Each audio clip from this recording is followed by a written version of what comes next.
नमस्कार दोस्तों, एक बार फिर से बहुत बहुत स्वागत है आप सभी का मेरे YouTube channel AYT India academy पर। दोस्तों, आज की जो वीडियो है, इस वीडियो के अंदर हम सीखने वाले हैं level of documentation as per ISO। जो ISO या QMS है, उसके हिसाब से कुछ लेवल्स बनाए गए हैं डॉक्यूमेंटेशंस के, वो हम इस वीडियो के अंदर पूरा समझेंगे। इसके अंदर हम समझेंगे जो पिरामिड है डॉक्यूमेंटेशन स्टैंडर्ड्स का, डॉक्यूमेंटेशन लेवल्स का, वो क्या है, और सारे लेवल्स के अंदर कौन कौन से डॉक्यूमेंट्स आते हैं, और साथ ही हम हर लेवल के जो डॉक्यूमेंट्स हैं उनका एक एक सैंपल इसके अंदर देखेंगे। तो चलिए फिर ज़्यादा वक्त ना गवाते हुए शुरू करते हैं वीडियो को। Let's start.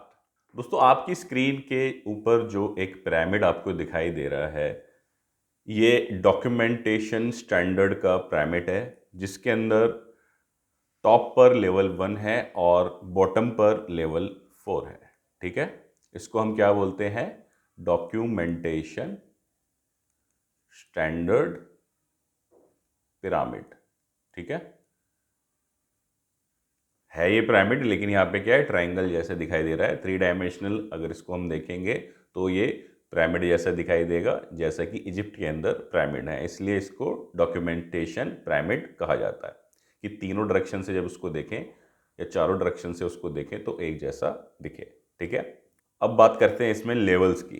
तो जो सबसे ऊपर है, यानी कि जो लेवल 1 डॉक्यूमेंट है, जो कि इसकी चोटी पर है, चोटी को क्या बोलते हैं? एपेक्स। जो एपेक्स पर है वो हमारा क्या है? क्यूएमएस मैनुअल और पॉलिसीज। ठीक है, जो हमारा ISO का मैनुअल होता है, जिसके अंदर हमारा सब कुछ लिखा होता है कि हमारी कंपनी का स्कोप क्या है, उसके अंदर हम क्या क्या चीज़ें कवर करेंगे।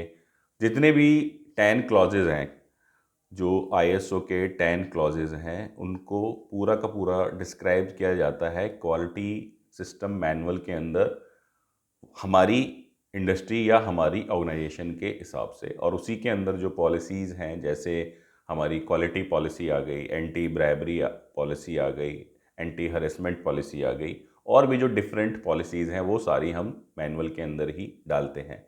तो जो सबसे पहला लेवल है, जो एपेक्स के ऊपर है, जो चोटी के ऊपर है ISO स्टैंडर्ड के हिसाब से, वह है हमारा क्या?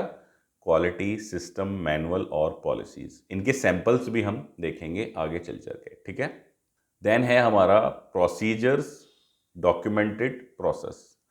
और जो मैनुअल तो हो गया, पूरी एक तरीके से किताब हो गई कंपनी की, जिसके अंदर पूरा लिखा हुआ है कि कंपनी या ऑर्गेनाइजेशन के अंदर कैसे कैसे काम होगा। अब प्रोसेस या प्रोसीजर्स क्या है? किसी एक स्पेसिफिक, अगर हम डिपार्टमेंट की बात करें, तो उस डिपार्टमेंट में या उस फंक्शन में किस तरीके से काम होगा, वो स्टेप बाय स्टेप किसके अंदर लिखा होता है? प्रोसेस या प्रोसीजर के अंदर लिखा होगा। जैसे अगर मैं मेंटेनेंस की बात करूं, तो मेंटेनेंस डिपार्टमेंट के अंदर भाई सबसे पहले हम मास्टर लिस्ट ऑफ मशीन बनाएंगे, उसके बाद हम प्रिवेंटिव मेंटेनेंस प्लान बनाएंगे। ठीक है, और जो मशीन की ब्रेकडाउन है उसको ब्रेकडाउन रजिस्टर में रिकॉर्ड करेंगे, उसके बेस पे हम डेटा को एनालाइज करेंगे, स्पेयर पार्ट की लिस्ट मेंटेन करेंगे। ठीक है, तो क्या एक्टिविटी हम कर रहे हैं, ठीक है, उस एक्टिविटी के लिए रिस्पॉन्सिबल कौन है, उसकी फ्रिक्वेंसी क्या है, ठीक है, उसका इनपुट क्या है, एक्टिविटी करने के लिए क्या इनपुट चाहिए, और उससे हमें आउटपुट क्या रिजल्ट मिलेगा, और साथ ही साथ उससे संबंधित जो डॉक्यूमेंट्स हैं या रिकॉर्ड्स हैं वो क्या क्या है। ठीक है, तो ये सारी जानकारी हमें किसके अंदर मिलती है? प्रोसीजर के अंदर या डॉक्यूमेंटेड प्रोसेस के अंदर। ठीक है, ये हमारा लेवल 2 पर आते हैं as per ISO standard. Then हमारा लेवल 3 डॉक्यूमेंट्स आते हैं। लेवल 3 डॉक्यूमेंट्स हमारे क्या हो गए? Work instructions, FMEA, control plan, PFD। यानी कि ऐसी जानकारी जो specific to a single operation हो। अब जैसे प्रोसीजर प्रोसेस क्या है, पूरे डिपार्टमेंट का हो गया, अब उसके अंदर बहुत सारी WIs हो सकती है। जैसे अगर मैं मेंटेनेंस की ही बात करूं, तो उसके अंदर क्या है कि प्रिवेंटिव मेंटेनेंस भी करना है, ब्रेकडाउन मेंटेनेंस भी करना है, प्रिडिक्टिव मेंटेनेंस भी करना है। और उसके अंदर अगर हम सब कुछ लिखने लग जाएंगे तो प्रोसीजर बहुत लंबा हो जाएगा, उसको कोई पढ़ेगा नहीं।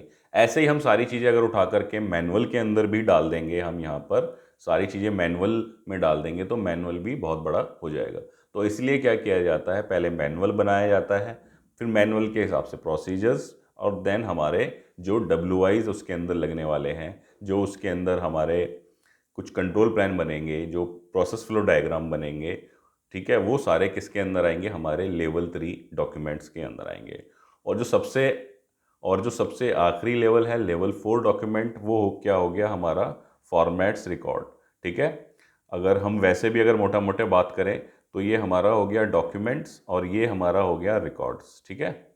तो डॉक्यूमेंट क्या होता है, जो हम किसी रेफरेंस के लिए यूज़ करते हैं, और रिकॉर्ड क्या होता है जिसके अंदर हम लाइव डेटा रिकॉर्ड करते हैं। तो लाइव डेटा हम किस में रिकॉर्ड करेंगे, फॉर्मेट्स में, रिकॉर्ड्स में या फॉर्म्स में।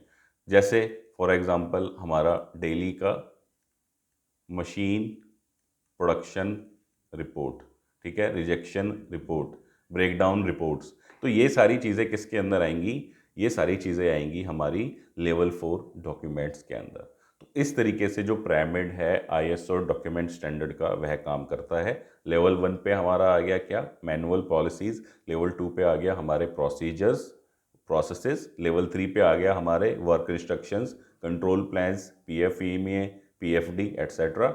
और लेवल 4 पे आ गया जितने भी हमारे फॉर्मेट्स हैं जिनके अंदर हम लाइव डेटा रिकॉर्ड करेंगे, जो एज ए एविडेंस काम करेगा, वो हमारे हो गए लेवल 4 डॉक्यूमेंट्स। अब इन सब का एक एक सैंपल देख लेते हैं कि जो हमारा लेवल 1 डॉक्यूमेंट है वो क्या उसका सैंपल है, लेवल 2, लेवल 3, लेवल 4, ताकि आपको और ज़्यादा क्लैरिटी मिल सके। अब आपकी स्क्रीन पे जो है लेवल 1 डॉक्यूमेंट खुल चुका है। जैसे हमने ये एक अपना आईएसओ का मैनुअल खोल लिया, जिसके अंदर क्या हुआ, सबसे पहले हमारा इंट्रोडक्शन आ गया, ठीक है, कि भैया क्या क्या इसके अंदर चीज़ें होने वाली हैं, सारे के सारे क्लॉजेज आ गए। देन उसकी जो एब्रीविएशंस हैं वो आ गई, ठीक है, ठीक। देन कंटेक्स्ट ऑफ ऑर्गेनाइजेशन, कि हमारी जो ऑर्गेनाइजेशन है उसका कंटेक्स्ट क्या है, ठीक, ये सारी चीज़ें आ गई। Then leadership. तो जितने भी आप यहाँ देख रहे हैं ये सारे हमने क्या किया हुआ है, जो क्लॉजेज हैं आईएसओ के हिसाब से, जो 10 के 10 क्लॉजेज, उनको यहाँ पर डाला हुआ है, ठीक है। जब इसको क्लब करके एक किताब बना देंगे, ठीक है, तो वो क्या बन जाएगा, हमारा क्वालिटी सिस्टम मैनुअल, ठीक है, और वो हमारा क्या कहलाएगा, लेवल 1 डॉक्यूमेंट, ठीक है। देन आता है हमारा लेवल 2। लेवल 2 क्या हो गया, जैसे मैंने आपको बताया, किसी एक फंक्शन या किसी एक डिपार्टमेंट के लिए जो काम करेगा। जैसे अगर हम बात करें यहाँ पर, तो ये हमारा कौन सा है, प्रोसीजर फॉर ट्रेनिंग, ठीक है। प्रोसीजर ऑफ ट्रेनिंग में क्या आ गया, सबसे पहले ऑब्जेक्टिव आ गया, इस प्रोसीजर का ऑब्जेक्टिव क्या है, स्कोप क्या है, कौन कौन इसके अंडर आएगा, मेथड्स क्या क्या होंगे, ठीक है, यानी कि प्रोसेस कैसे चलेगा। The required competence of staff and personnel are identified in document number, ठीक है। The records of educational qualification are maintained in this document number. Then TNI, operator observance, skill, TNI identification, fulfillment of training needs, planning and conducting of training, evaluation of training for new joinees, ठीक है। और उसके अंदर जितने भी हमारे records काम कर रहे हैं या डॉक्यूमेंट्स काम कर रहे हैं उनका हमने यहाँ पर रेफरेंस दे दिया। तो ये हमारा लेवल 2 का क्या हो गया, डॉक्यूमेंट हो गया। देन हम बात करेंगे लेवल 3। लेवल 3 में हमने देखा एक WI। तो ये जैसे वर्क इंस्ट्रक्शन है किसका, फाइनल इंस्पेक्शन का। तो फाइनल इंस्पेक्शन करने का यहाँ पर पूरा तरीका लिखा हुआ है विद पिक्चर्स, कि भैया अगर फाइनल इंस्पेक्शन करना है तो क्या करना है, सबसे पहले जो पार्ट चेक कर रहे हो उसकी कंट्रोल कॉपी, स्टैम्प लगी ड्राइंग और फाइनल इंस्पेक्शन स्टैंडर्ड अपनी फाइल से लें, ठीक है, ठीक है। 5 पार्ट्स की स्टैंडर्ड के अनुसार डायमेंशन चेक करें और फाइनल इंस्पेक्शन रिपोर्ट में भरें। तो स्पेसिफिक टू एक छोटा एक कोई काम हो गया, उसकी हमने पूरी वर्क इंस्ट्रक्शन बना दी और नीचे सारा हमने स्टेटस दे दिया कि कब यह अपडेट हुआ, किसने बनाया, कब रिवीजन आया, किसने अप्रूव किया, ऊपर डॉक्यूमेंट नंबर आ गया, ठीक है। ऐसे ही हमारा क्या आता है, इस तरीके से हमारा बनता है फॉर्मेट्स, ठीक है, लेवल 4 पे। तो लेवल 4 पे फॉर एग्जांपल ये हमारे लिए एक रिपोर्ट हमने यहाँ पे लगा रखी है, किसकी, इंस्पेक्शन की रिपोर्ट लगी हुई है यहाँ पर, ठीक है। तो ये इनकमिंग इंस्पेक्शन में भी हम फॉर्मेट यूज़ कर सकते हैं, सैम्पलिंग में भी, इन प्रोसेस में भी, फाइनल में भी, ठीक है। तो यहाँ पर हमने क्या किया, पैरामीटर डाल दिए, उसके स्पेसिफिकेशन डाल दिए, मेथड। जब मैं अब इसकी जो रिकॉर्डिंग करूँगा, जैसे इनिशियल वैल्यू कितनी होनी चाहिए, 15 वाट से 14 वाट, तो फॉर एग्जांपल ये 16 वाट आई, ठीक है। अपना लास्ट वैल्यू इसकी कितनी होनी चाहिए, 80 वाट से 98 वाट, तो ये 85 वाट आ गई। तो इस तरीके से मैं यहाँ पर रिकॉर्डिंग भरता हुआ चलूँगा और 5, 10 जो भी हमारा स्टैंडर्ड डिफाइन है उसके हिसाब से उसको रिकॉर्ड करूँगा। तो ये क्या हो गया, मैं इस तरीके को लाइव इसको अपडेट कर रहा हूँ। तो ये क्या हो गया, मेरा लेवल 4 का डॉक्यूमेंट हो गया। तो उम्मीद है दोस्तों जो लेवल 4 तक जो जितने भी हमारे डॉक्यूमेंट्स हैं वो आपको क्लियर हो गए हैं आईएसओ स्टैंडर्ड के हिसाब से, और अपने यहाँ पर जो ऑर्गेनाइजेशन है उसके अंदर ये जो स्टैंडर्ड है डॉक्यूमेंट के उसके हिसाब से अपनी डॉक्यूमेंटेशन आप इम्प्लीमेंट करोगे। अगर वीडियो आपको अच्छी लगी है तो वीडियो को लाइक करना ना भूलें, और चैनल पे अगर पहली बार आए हैं और यहाँ तक आपने वीडियो देख ली है तो साथ ही साथ चैनल को सब्सक्राइब करें और ज़्यादा से ज़्यादा लोगों तक वीडियो को शेयर करें। आप लोगों का धन्यवाद।